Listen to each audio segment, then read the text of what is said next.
दोस्तों, एक सवाल जो अक्सर हमारे सामने आता है वो ये है कि वेट लॉस के लिए कार्डियो ज़्यादा इफेक्टिव है या स्ट्रेंथ ट्रेनिंग। कार्डियो जिसमें आपकी जॉगिंग, रनिंग, साइकिलिंग, स्विमिंग और आपके ब्रिस्क वॉकिंग भी आ जाती है, वो ज़्यादा इफेक्टिव है, या वेट ट्रेनिंग में आपके जो पर्टिकुलर बॉडी पार्ट की एक्सरसाइजेज या प्लैंक्स, पुशअप्स या सिटअप्स। दोस्तों, 100 बातों की एक बात तो ये है कि सबसे ज़्यादा इंपॉर्टेंट जो है वो ये है कि आप एक्टिव कितने हैं। Being active is the most necessary thing to lose weight. Further, being active is the most necessary thing to retain and maintain the lost weight. आपने अपना जो वेट लूज कर लिया है उसको मेंटेन करने के लिए आपको एक्टिव रहना बहुत जरूरी है। अब वो एक्टिव कैसे भी रह सकते हैं, आप कार्डियो करें या वेट ट्रेनिंग करें, दोनों चीजें आपके लिए सही रहेंगी। आप कुछ भी कर सकते हैं दोनों में से, वेट ट्रेनिंग करें या कार्डियो करें, लेकिन आपको पूरा दिन एक्टिव रहना है। ये नहीं कि सुबह आप 1 घंटा एक्सरसाइज की और सारा दिन आप निठल्ले बैठे हैं। आप पूरा दिन क्या एक्टिविटी कर रहे हैं वो डिपेंड करता है कि आपकी बॉडी शेप, बॉडी वेट और आपकी जो फिटनेस है वो मेंटेन रहेगी या नहीं रहेगी। ये नहीं कि आपने सुबह एक्सरसाइज कर ली और सारा दिन आप काउच पोटैटो बन के बैठे हुए हैं। आपको सारे दिन में अपनी एक्टिविटीज को मेंटेन करना पड़ेगा, प्लस आपको कैलोरी डेफिसिट जाना पड़ेगा। कैलोरी डेफिसिट में क्या होता है कि अगर आपने वेट लूज करना है तो आपको अपनी डेली मेंटेनेंस वैल्यू से 500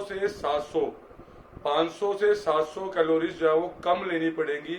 मींस आपको 100 से 125 कार्ब्स जो है वो कम लेने पड़ेंगे, या फिर अपना फैट रिड्यूस करना पड़ेगा। प्रोटीन जो है वो आप अपनी प्रॉपर डिजायर्ड क्वांटिटी में ले सकते हैं।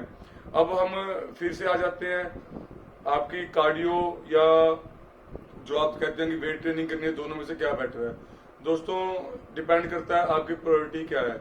अगर आपकी प्रायोरिटी है कि आपने सिर्फ वेट लूज करना है, पतला होना है, तो आप कार्डियो कर सकते हैं।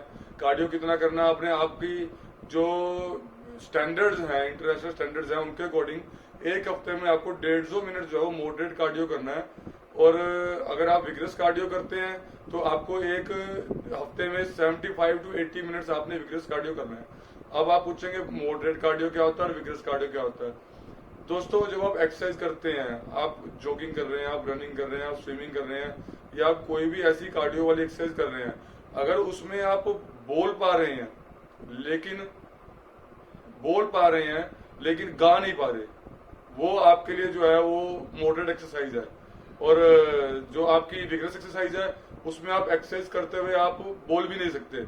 मतलब अगर आप नहीं बोल पा रहे हैं, आप फास्ट रनिंग कर रहे हैं, ब्रिस्क रनिंग कर रहे हैं, या फास्ट स्विमिंग कर रहे हैं, वो चीजें, स्कीपिंग कर रहे हैं, डांसिंग कर रहे हैं, वो चीजें जो आपकी विग्रस एक्सरसाइज में आती हैं। एरोबिक्स में जो आप करते हैं वो सब विग्रस में आता है। और जो आप सिंपल वॉकिंग करते हैं, लाइट जॉगिंग करते हैं, ये चीजें जो है वो आपकी मॉडरेट एक्सरसाइज में आ जाती हैं। अब आते हैं कि आप स्ट्रेंथ ट्रेनिंग कितनी करेंगे। स्ट्रेंथ ट्रेनिंग दोस्तों वेट लॉस के लिए शायद कार्डियो से भी ज्यादा इफेक्टिव है, बट स्ट्रेंथ ट्रेनिंग में क्या होता है कि आप उन लोगों के लिए ज्यादा इफेक्टिव रहती है जो लोग वेट लॉस करने के साथ साथ जो है अपना मसल शेप मेंटेन करना चाहते हैं, बॉडी को फिट दिखाना चाहते हैं, अपनी अट्रैक्टिव फिजिक बनाना चाहते हैं। उन्हें क्या करना है कि उन्हें डेली 45 मिनट से 1 घंटा मिनिमम जो है अपने पर्टिकुलर बॉडी पार्ट्स की ट्रेनिंग करनी है। 45 मिनट से 1 घंटा मैं इसलिए कह रहा हूँ क्योंकि बीच में 2 से 3 मिनट का पर सेट में रेस्ट भी हो जाता है, तो जो है टाइम पीरियड वो बढ़ जाता है। तो लेकिन अब जो स्टैंडर्ड्स जो है वो वैसे ये कहते हैं कि अगर आप सिर्फ स्ट्रेंथ ट्रेनिंग भी कर रहे हैं तो वीक में 3 दिन आपको अपनी स्ट्रेंथ ट्रेनिंग के बाद 10 मिनट का कार्डियो करना चाहिए। सेम वे अगर आप सिर्फ कार्डियो करते हैं तो वीक में 3 दिन आपको 3 सेट पर डे के हिसाब से अपना कंपाउंड एक्सरसाइज के हैवी सेट मारने चाहिए, जिसमें एक सेट में 12 से 15 रैप हो जो आपकी ना करा दें। तो दोस्तों, फार्मूला बस वही है, activity plus calorie deficit diet is equal to weight loss. तो दोस्तों, अब अल्टीमेट मैं ये कहता हूँ कि आपका गोल क्या होना चाहिए। गोल आपका वेट लॉस होने की बजाय फिटनेस होना चाहिए, तो आप ज्यादा इफेक्टिव वैसे कर पाएंगे। बाकी मेरे हिसाब से क्लियर हो गया होगा कि कार्डियो ज्यादा इफेक्टिव है या वेट आपकी स्ट्रेंथ ट्रेनिंग। मेरे हिसाब से दोनों इफेक्टिव है। दोस्तों, आप किसी भी चीज को अपनी चॉइस के अकॉर्डिंग ले सकते हैं। ऐसी किसी कंफ्यूजन को दोबारा दूर करेंगे। मिलते हैं अगले वीडियो में। धन्यवाद।